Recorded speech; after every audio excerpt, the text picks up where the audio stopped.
somebody will have to tighten up the law there. It just needs to be one of these. It should not just be a traditional matter, because killing and murdering people cannot be traditional. So if there is a better way, like bringing the modern medicine and medical practitioners to do it better, let it be.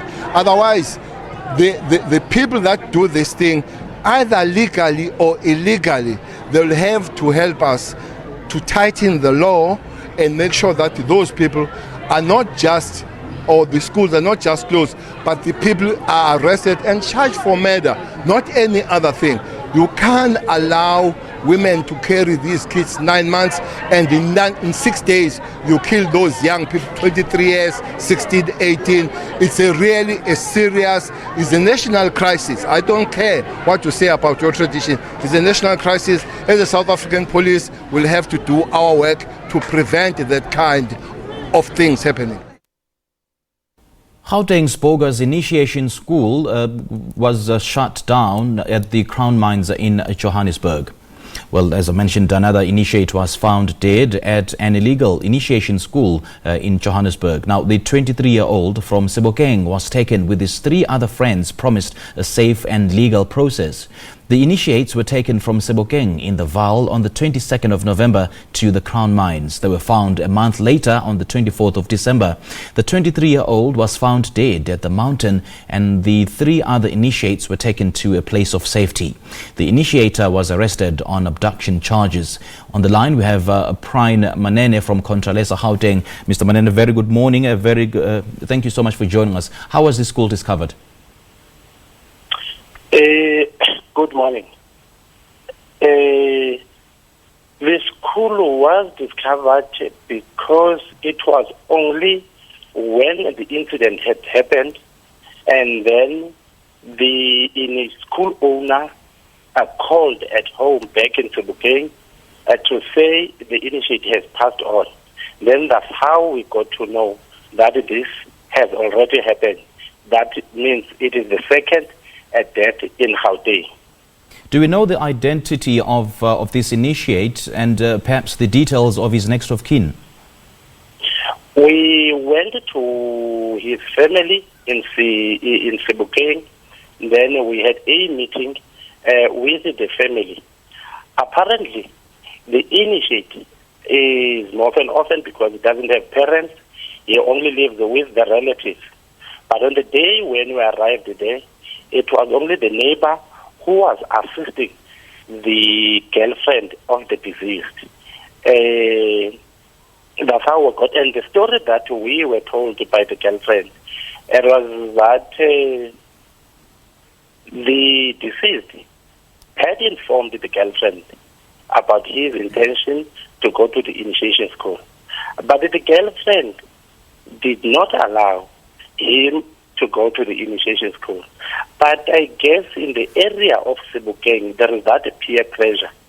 That is our assumption that is how he then decided to go to the initiation school.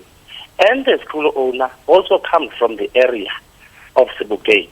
And they went and find Crown Mine, where they had this initiation school, where it was erected.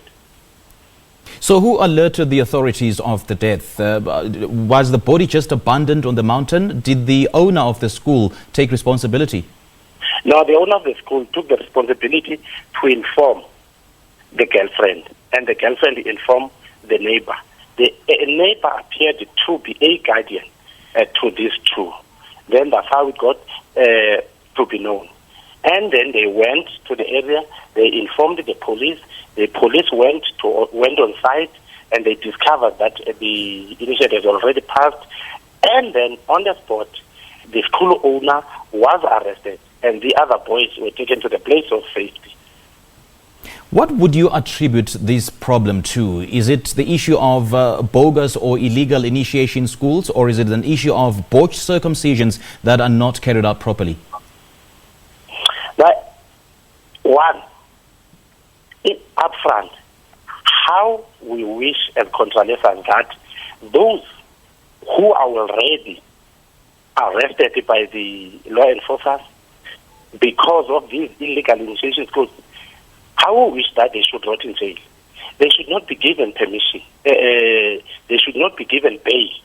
They have to stay there, because I fully agree with the minister that they have committed murder. We rather turn this thing of abduction when the death has occurred to say it's murder, so that the court can deal with those individuals accordingly. But the point that I'm coming to is that it is because people that are conducting these initiation schools, most of them, they do not know about the initiation school practices. Secondly, it is the element of commercialization central to it. That's where the problem starts. But thirdly, it is also the element of the parents who are not taking care of their kids. In a way, to be honest, if you spend 2 days without seeing your child, what comes to your mind? Secondly, even if you are aware that your child has gone to the initiation school, even if you are aware that the processes have been followed, as a parent, you have a responsibility to visit the initiation schools on a daily basis, so that any challenge that may come up, you are easily and able to take that and take precautions so that you save the lives. You cannot only say because there are traditional nurses in the initiation schools, therefore you squarely rely on them. It cannot happen, more especially since we have seen how these deaths occur in the initiation school. Well, incidentally and quite unfortunately, I must add that this happens every single year. Each and every year, an initiate or more initiates die. But then this year, the number was quite unprecedented. 25 is a lot of boys to lose their lives. So, but then the government, that they decided to shut the school now, was it because that they had to wait until the figure surged to 25? I mean, the outrage is unwarranted. Am I correct? Correct. It is very sad. It is very painful. But then I said, the minister's comment is welcomed, but then they should allow the traditional leaders in the main to lead in terms of conducting the initiation schools. The SAPS and other law enforcers, they should also play an important role as organs, as stakeholders, so that we make sure that when at any event, at any given time, when we cry for help, we should be assisted in that regard. I would fully support that move. But the traditional leaders, because they know this thing, they have to deal with these challenges. Hence, I'm saying the element of the traditional leaders, it's really a worrying factor.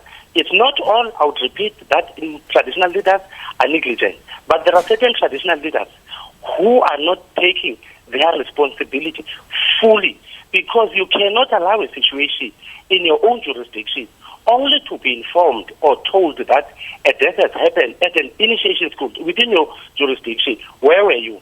What are the processes that have taken place before that school was erected? Were you not informed?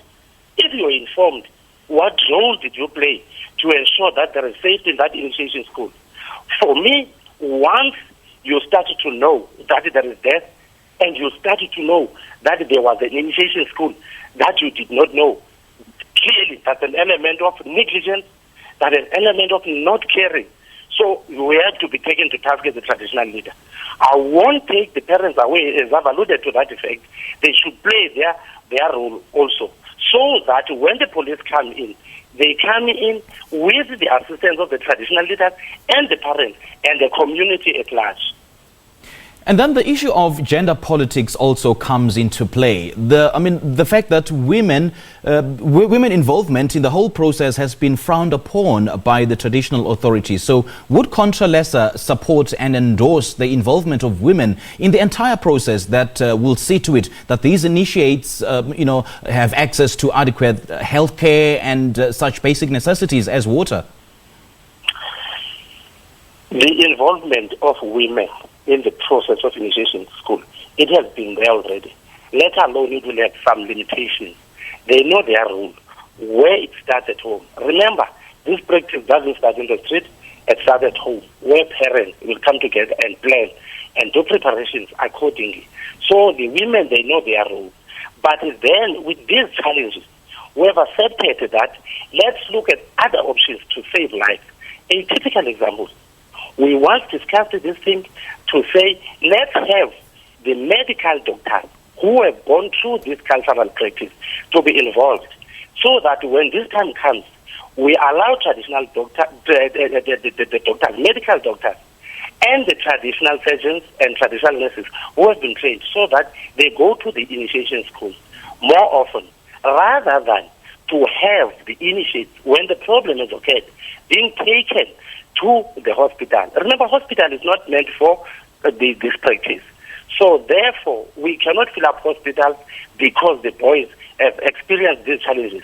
Rather, any help that would have taken place in the hospital to save the lives of boys can be easily taken to the initiation school.